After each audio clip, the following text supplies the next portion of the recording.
여러분 안녕하십니까? 이어서 광주 MBC 5시 뉴스입니다. 일제강제동원 피해자들이 전범기업을 상대로 낸 2차 손해배상 소송에서 10년 만에 최종 승소했습니다. 일제강제동원 시민모임 등에 따르면 일제강제동원 피해자와 유족들이 미쓰비시 중공업을 상대로 낸 손해배상 소송에서 대법원이 일본 기업 측의 상고를 기각하고 원심을 확정했습니다. 지난 2014년 소송을 제기한 이후 10년 만에 또 대법원에 계류된 지 5년 만에 최종심이 나왔는데 확정된 배상금은 모두 4억 7천만 원입니다.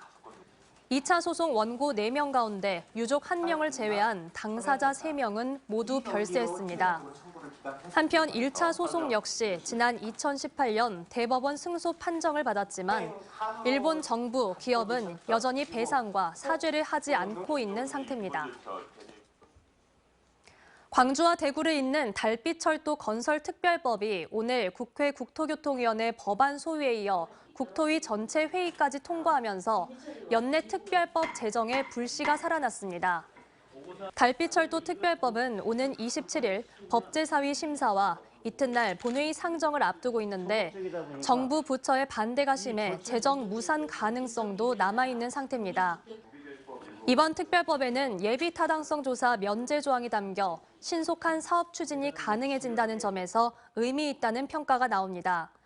다만 사업비를 고려해 기존 고속철 대신 일반철로, 복선 대신 단선으로 철도를 건설하기로 했습니다. 장흥의 한 오리농장에서 H5형 AI 항원이 검출돼 정밀 검사가 이뤄지고 있습니다.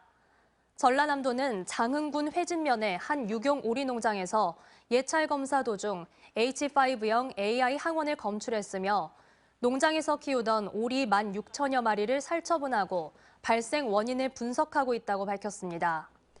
검출된 항원에 대한 고병원성 여부가 검사 중인 가운데 고병원성으로 확진될 경우 해당 농장의 반경 1km 안에 있는 오리 농장 4곳에서도 예방적 살처분이 진행될 예정입니다.